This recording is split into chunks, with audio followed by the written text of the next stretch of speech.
Guys, I'm going to need you guys to be quiet during this play, please. It's serious content, okay? It's not a comedy show. So, I'm going to read to you what to expect. What you're about to see is more than a play. It's the result of months of hard work, dedication, and thoughtful effort from these students. They didn't simply memorize lines, they researched and listened to countless interviews of Holocaust survivors. They questioned and tried to understand lives and histories far beyond their own. They engaged with the words of Holocaust survivors, voices that carry unimaginable weight, voices that ask us not to forget. Through that process, these students have worked to transform history into something tangible. Frozen moments in time, brought back to life with care and respect. The students would like to dedicate this play to the Holocaust survivors and to the 6 million souls who did not survive. The play consists of 5 scenes, so that I ask that you please hold all applause until the very end of the play. Thank you for coming. I hope this performance moves you as much as the journey has shaped them. Without further ado, I present Memoirs of Holocaust Survivor.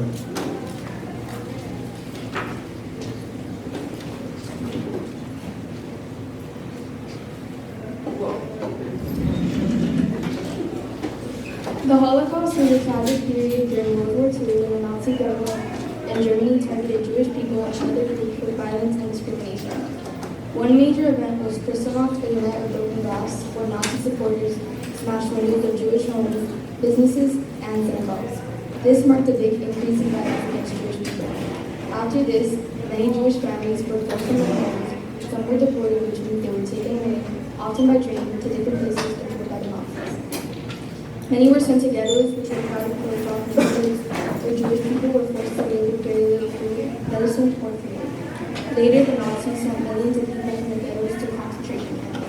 These were extremely harsh places where people were forced to work, lived in terrible conditions, and many were killed. The Holocaust began to end when the Allied countries defeated the Nazis. This led to the liberation of the concentration camps, meaning soldiers arrived, freed the prisoners, and helped them get medical care, food, and safety.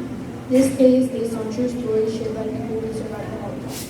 Through their memories, the play helps us understand what they experienced, how they found strength during very difficult times, and why it's important for us to remember history so it never happens again.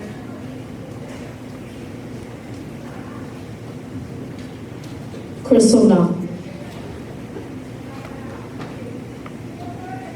It was November the 10th, 1938. My sister and I were sleeping in our bedroom. All of a sudden, some bricks and rocks were being thrown through our bedroom window.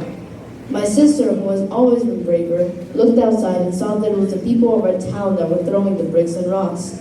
She also saw a civilian policeman standing at the end of the crowd, arms folded, not doing anything about what was happening. He just watched as the people of our town had uprooted a telephone pole and gouged the door down. They pushed at the door until it fell on the floor and glass shattered all over. My sister and I were very frightened. We ran across the hall to our parents' bedroom, and the bricks and rocks were also being thrown through their windows. My baby brother Ernest was lying down in his bassinet near the window, and a rock fell on his hand. But he was okay, and the 5 of us hid in the back of the bedroom.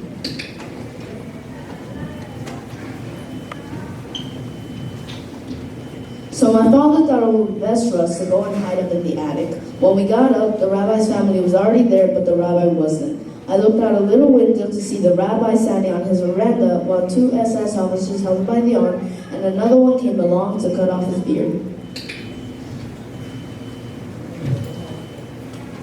In the morning, we crawled out all over the rubble to smash windows, barged open front doors, and broken furniture. Nobody came to help us. We were scared and all alone.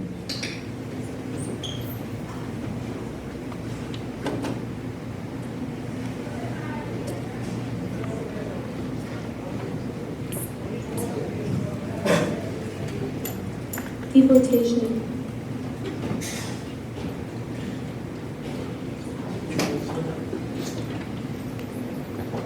My father was arrested by a group of Hungarian policemen in plain clothes and was taken away.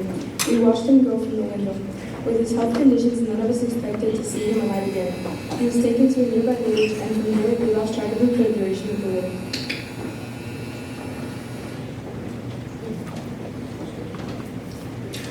We lived on the second floor, and as we were leaving, as per the soldiers' orders and ascending the staircase, every single one of that staircase was occupied by a person waiting to get inside the apartment to ransack it. They yelled, they were yelling at us, screaming, cursing at us, even spitting at us as we trundled down with little bundles of our belongings. I didn't look up, I didn't look at their faces. I just felt the spit on my face.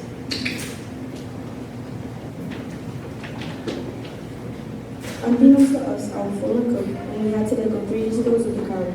She went in and very methodically collected my mother's recipe book, a diary of my mother's from her bedroom, and in her former studio stuffed a big cardboard folder with as much artwork and papers as she could.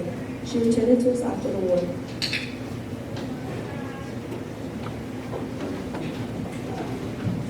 I never got to thank the woman for being so brave. She risked getting caught, she didn't think about her own safety, and she did this for us so that we could have something from our former life. I never saw her again after the war. I think of her often.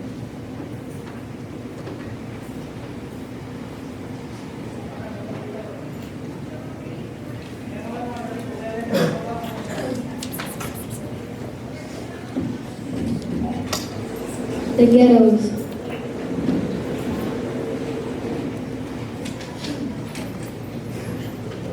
In October 1940, my family and I were forced into the Warsaw ghettos.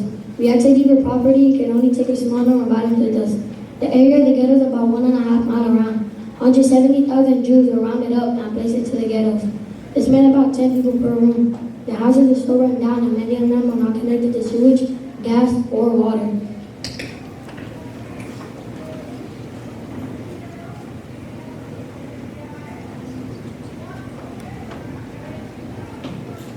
There was not enough food. There was not enough shelter. So many people died of starvation, died of illness. Food was so scarce. Only one loaf of bread that did not last but 3 days. We were let about 1/10 of the minimum calorie daily requirements. Many people starved. Many people did not make it out of the ghetto.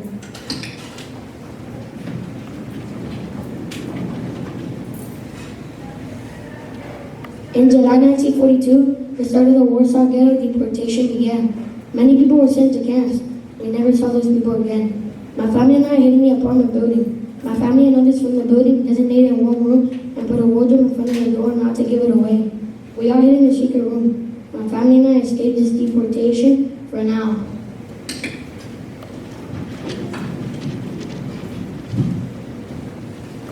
One year later, we were in hiding again. It was April 1943 and the Nazi soldiers marched into the ghettos with armored cars, tanks, and bomber planes flying overhead. Fighting was erupting on the streets above us between the Nazis and the resistant fighters. The Nazi soldiers found us. We had nowhere to run.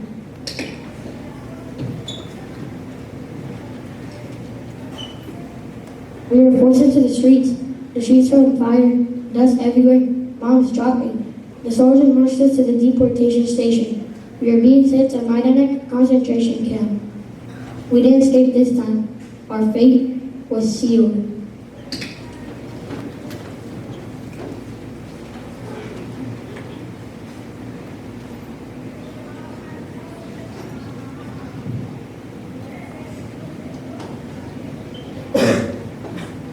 Concentration camps.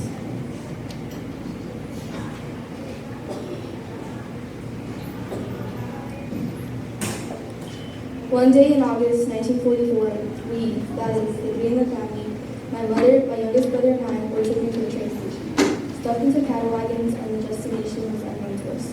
The conditions of these cattle wagons were just indescribable. It was stuffy, full of people, children crying. Some people were fainting, some people didn't survive. We had no food or water. After a day and a night going like this, we arrived at 2 o'clock a.m. in a place known as Auschwitz.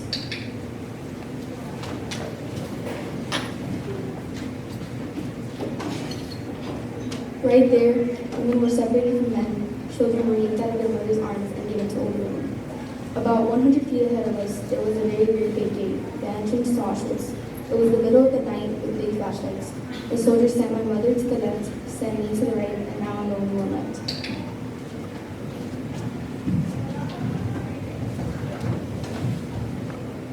In the barracks were hundreds hundreds and hundreds of bunk beds. 3 rows, 3 tiers. We had no blankets, just on the raw board with plenty of splinters in them. 14 girls in 1 bunk bed. In the morning, we found girls that couldn't survive the night.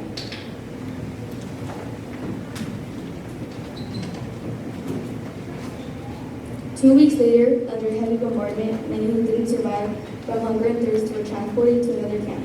The name was Bergen-Belsen. The Nazis pushed us in the barracks in the dark. A barrack armed with people. Quite naturally, there was drinking noise. It was chaos. We didn't know where we were or what was happening.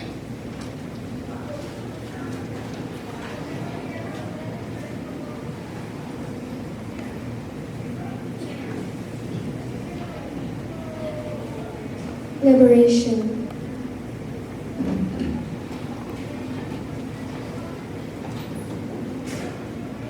One morning, we came out, and the first thing we saw was that there was no guards in the guard tower. We were sneaking in between the barracks towards the gate. Lo and behold, nobody was there. Eventually, we got enough courage to go to the gate. Then we noticed that there was a big heavy chain with a padlock on it. This was a very foggy morning, and we were just dumbfounded.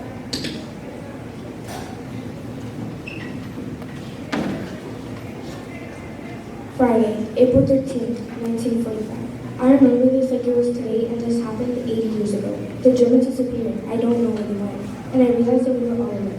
Suddenly, we saw this big American flag coming towards us. But I think in this moment, we couldn't even take in what it meant to be liberated, to be free.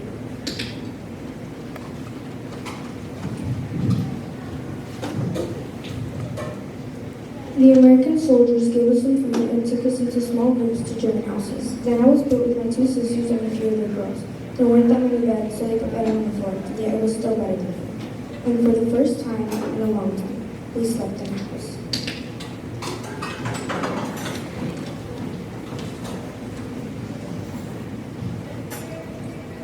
I remember a feeling you can't describe. I felt like I was reborn. We still felt this was a journey.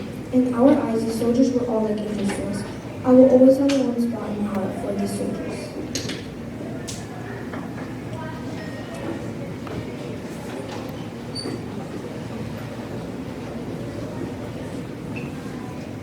By the time the war had ended in 1945, approximately 6 million Jews had died in the Holocaust.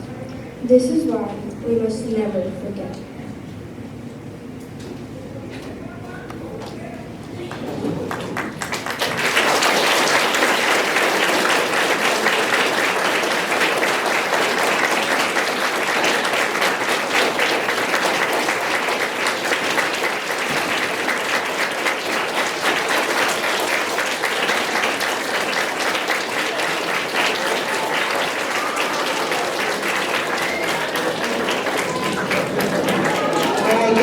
Thank you so much. You're a wonderful audience. Thank you for coming. Let's give them one more round of applause, please.